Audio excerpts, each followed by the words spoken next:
If you are a chess enthusiast like I am myself, you have probably heard of the Frankenstein Dracula. This is a variation of the Vienna game or the bishop's opening.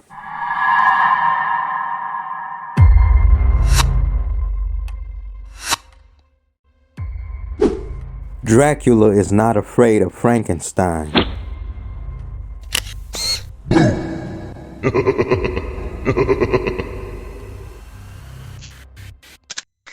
Even from the bishop's opening.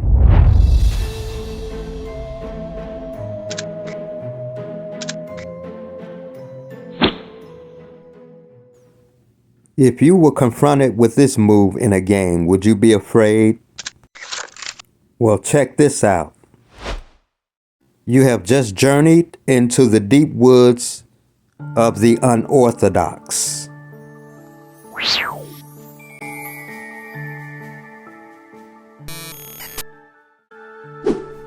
What about the spooky G4?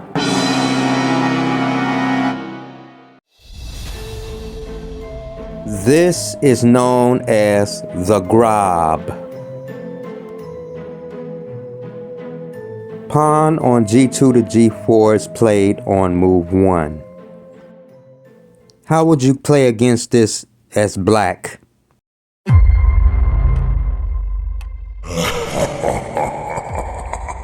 Well, I hope you are up for a challenge. You will be playing the black side throughout this video, and your only task is to defeat the Grob.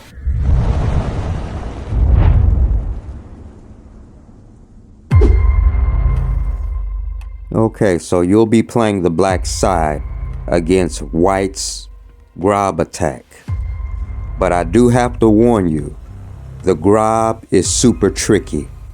And if you do not know how to respond properly to white's moves, you can fall into a trap.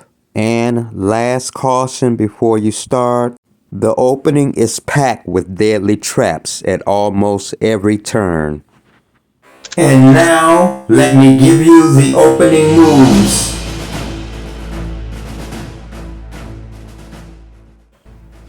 So, after the move G4, the most principled way for black to continue is pawn to D5.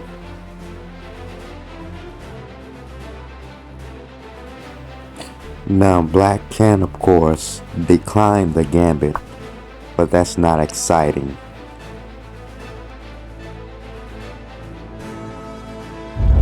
So, after bishop captures on G4, the counterplay against D5 is the idea behind the Grob's gambit.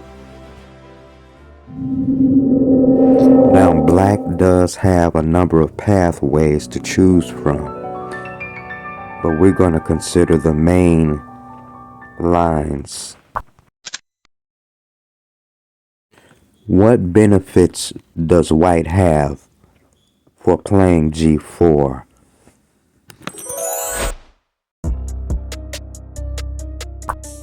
Well, first it takes the opponent out of their opening preparation. And 2, it is psychologically advantageous, meaning that it has shock value. And should black ever develop the knight to F6, the pawn can advance to G5, kicking the knight. Pawn to C4, shots fired. This is the idea behind the Grob attack. In chess, the light squares are naturally weak, and white's sequence of moves indicates this: bishop on G2 and pawn to C4, which is also an indicator of white's plan to attack on the light squares. In the first main line, black captures on C4. And in the second main line, black plays pawn to c6, supporting the d5 pawn. Then white can respond with queen to b3, putting pressure on d5 and also attacking the b7 pawn. And lastly, the third main line is knight f6, after which white will probably play c takes d5.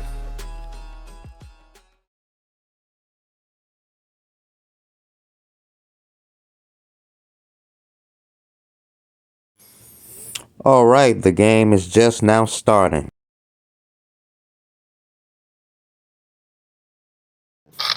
The Grob has just played the pawn to g4. Okay, now just some food for thought. What about the move pawn e7 to e5? Seems like a perfectly okay move to me.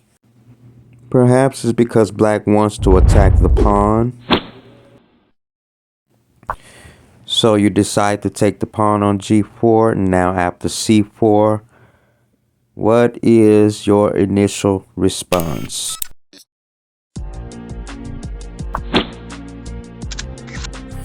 Black does not have to capture on c4. But since you did capture the pawn on c4, now you have to be willing to exploit your exchange sacrifice for white's bishop. On the other hand, there are people who will argue that the Grob has its drawbacks and that they outweigh the advantages. Well, let's see if that is a fact based on this game. Playing the pawn to f3 gains tempo on black's bishop. Bishop goes back to h5. Also, the pawn on c4 is now a target for white.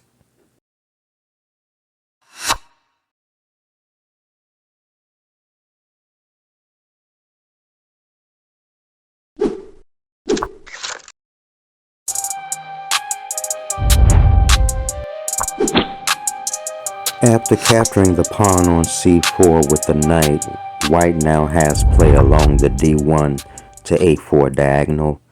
Now this move pins the knight and threatens knight to e5.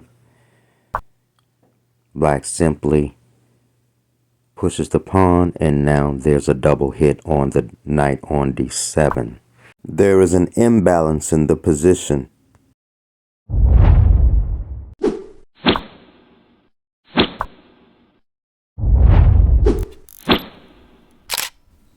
And that is 4 of black's pieces are already developed, whereas white has only the queen developed so far. However, white does have bargaining power, having the 2 rooks.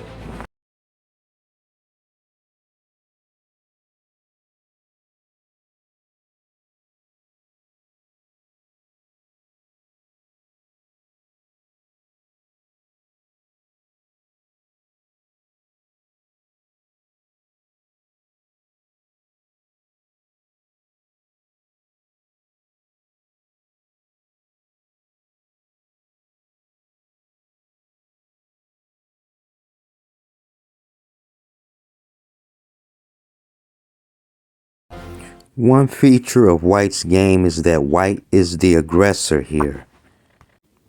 Continues to offer the trade of queens, but black for some reason refuses.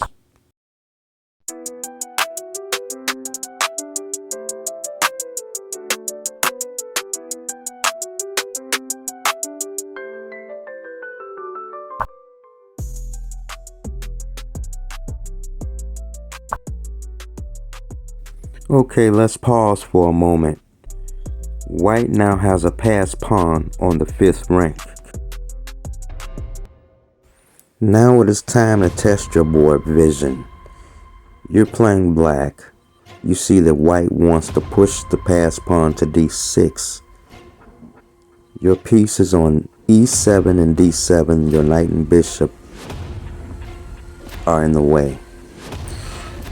Should your plan be to keep the knight on d7 and use it as a blockader, or should you move the knight, make way for your rook on f8, and possibly relocate your bishop that is on e7? You can pause the video and take a moment thinking about your plan to stop white.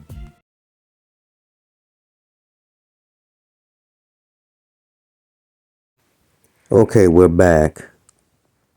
Let's see what black chose to do in this game. Knight is placed on b6 followed by bishop to f6 with the idea of redeploying the bishop to the d4 square.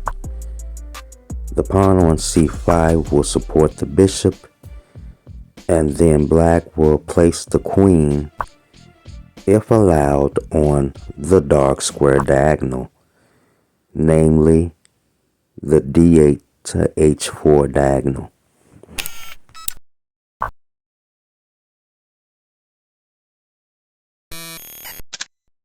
Okay, let's take another pause. Look at the position.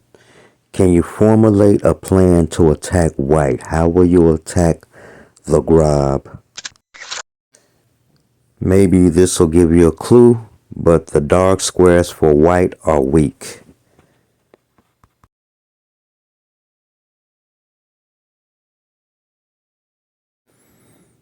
Okay, and we are back. In this game, black played the rook to e8, the knight back to d7 with the plan of going from f6 to h5 in order to attack the bishop that you see on f4 currently.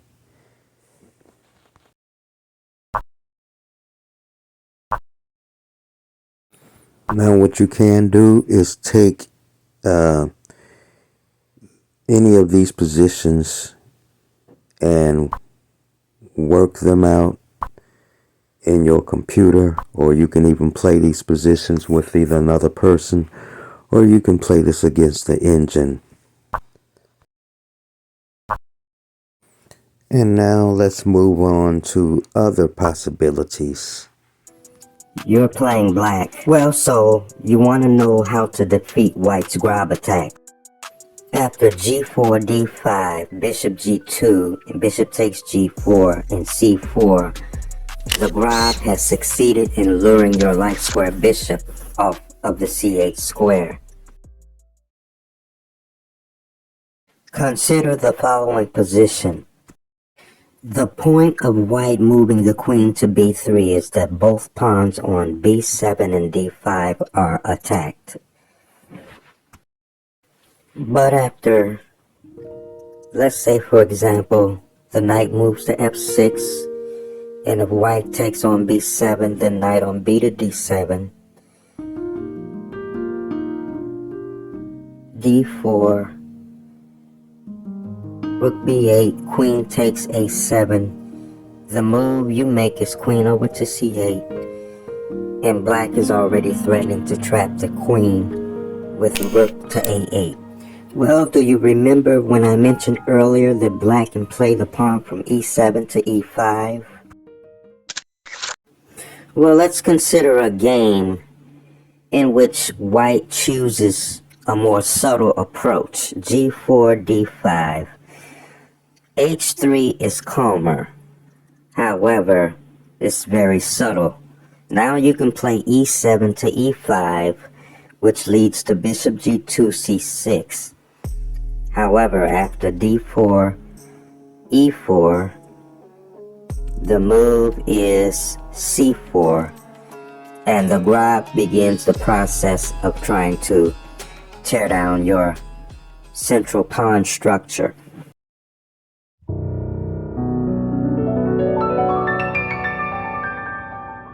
Okay, this is the final test. Now you will have to play the Grob, and the Grob will attack on the G and H files.